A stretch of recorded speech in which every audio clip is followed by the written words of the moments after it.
वाशिम विधानसभा मतदारसंघ तसा अनुसूचित जातीकरिता राखीव असलेला मतदारसंघ महाराष्ट्र राज्याच्या निर्मितीनंतर पहिले पंचवार्षिक हा मतदारसंघ खुला प्रवर्गासाठी होता। मात्र त्यानंतर 1967 मध्ये हा मतदारसंघ अनुसूचित जातीकरिता राखीव केला असून तो आजपर्यंत राखीव आहे।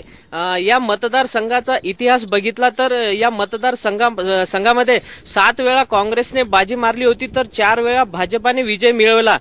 दोन्ही पक्षातले कट्टर असलेले विरोधी पक्ष या मतदारसंघात निवडून आले असले तरी मात्र या मतदारसंघाचा विकास कोणताच आमदार करू शकला नाही। 2014च्या विधानसभा मतदारसंघाचा विचार केला तर यावेळेस कोणत्याही विद्यमान किंवा माजी आमदारांना निवडणूक लढवण्याकरिता पक्ष तिकीट देणार नसल्याचं एकूण चित्र आहे। यावेळेस सुद्धा पुन्हा एक वेळा नवीन चेहऱ्यांना संधी दिली जाणार असल्याचे सध्या चित्र दिसत आहे।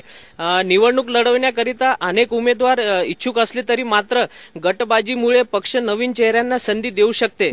कारण विद्यमान आमदार लखन मलिक हे मतदारसंघाचा विकास करण्याकरिता नापास झाल्याचं मतदार राज्याचं मत आहे।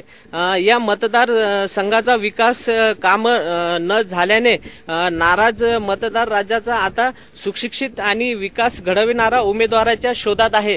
त्यामुळे येणारी विधानसभा निवडणूक ही चुरशीची होणार यात दुमत नाही। कधी काळी वाकाटाकाची राजधानी असलेलं वाशिम शहर आज एवढं बकाल झालेलं आहे। याला कारण आहे की इथलची राजकीय अनास्था। गेल्या 40 वर्षापासून हा मतदारसंघ राखीव असल्यामुळे भारतीय जनता पार्टी असो, काँग्रेस असो किंवा इतर पक्ष असो, इथलच्या उमेदवार निवडीच्या बाबतीत जातीय निकष ठेवतात। त्यामुळे इथं जो उमेदवार निवडून जातो त्याला या मतदारसंघाचा विकास करण्याऐवजी 5 वर्ष आपली वोट बँक कशी सांभाळली जाईल हाच एक ध्यास असल्यामुळे सगळा वाशिम शहराचाच नव्हे तर पूर्ण जिल्ह्याचा विकास थांबलेला आहे। वाशिम मतदारसंघात जर बघितलं आपण तर जनमानसात व्यक्तिमत्व असलेलं असं प्रतिनिधी वाशिमकरांना निवडून दिलेला आहे। परंतु विकासाच्या बाबतीत इथे असं ठोस असा कुठलाही विकास असा नाही आहे की ज्यामुळे शहराचा किंवा मतदारसंघाचा विकास झाला असेल असं कुठलंही ठोस कार्य नाही आहे। त्यामुळे लोकांमध्ये सध्या विद्यमान आमदाराबद्दल एक नाराजीचा सूर सुरू झालेला आहे आणि इथे विकासाच्या दृष्टीचा जर व्यक्ती असेल तर निश्चितच त्याला करण्यासाठी भरपूर इथे वाव आहे। हा जिल्हा नवीन आहे, 10 वर्ष जरी झाले असतील तरी इथे विकास कामे करायला भरपूर असा वाव आहे। आपल्याला काय वाटते काय परिस्थिती राहणार या निवडणुकीमध्ये? या निवडणुकीमध्ये विद्यमान सरकारच्या बाबतीत तर जनसामान्यामध्ये रोष आहेच। कारण शेतकऱ्यांची परिस्थिती, इथलची मजुराची परिस्थिती, या जिल्ह्यामध्ये मुळात MIDC खाली असल्यामुळे रोजगाराच्या संधी नाही आहेत। तर विद्यमान आघाडी शासनाच्या विरोधात रोष राहणारच आहे। परंतु इथलचं जे विरोधी पक्ष आहे, विरोधी पक्षही तेवढा मजबूत नसल्यामुळे आता मतदार सध्या संभ्रमावस्थेत आहेत की जायचं तर जायचं कुणाकडे।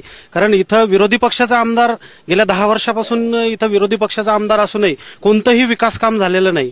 याच्या आधी कारंजा विधानसभामध्ये विरोधी पक्षाचा आमदार होता, तेच लोक आज नगरपालिका चालवतात। नगराची स्थिती आज बकाल झालेली आहे। त्याच्यामुळे आता मतदार हा संभ्रमावस्थेत आहे सध्या। वाशिम हा मतदारसंघ आरक्षित आहे आणि जनसामान्याचा असा विश्वास असते की नवीन उमेदवार दिला तर तो अधिक चांगलं काम करेल। परंतु नवीन येणाऱ्या उमेदवाराला त्याचं 4 वर्ष तर जजमेंटच येत नाही। शेवटच्या वर्षी मात्र थोडंफार त्याला लक्षात आलं, पण तो स्वतःच्या स्वार्थ आणि स्वतःच्या विकासापुरतंच काम करण्याचं लक्षात येते। त्यामुळे गावाचा विकास हा ठप्प होऊन जाते। अनेक जण गावाच्या विकासाच्या प्रतीक्षेत असतात, गावातील रस्ते, विकास कामे, गार्डन वगैरे, परंतु काहीही असं बोट दाखवण्यापुरतं काम कोणतंही झालेलं नसल्यामुळे लोकांचा सध्या नाराजीचा सूर आहे। आपल्याला काय वाटते सध्या विद्यमान आमदार म्हणजे विकासाबद्दल पास म्हणणार आपण का नापास म्हणणार? लोकांचं काय प्रतिक्रिया? नाही, लोकांच्या म्हणण्यानुसार सध्याचे विद्यमान आमदार हे नापासच झालेले आहेत। प्रणय निर्माण, ABP माझा, वाशिम।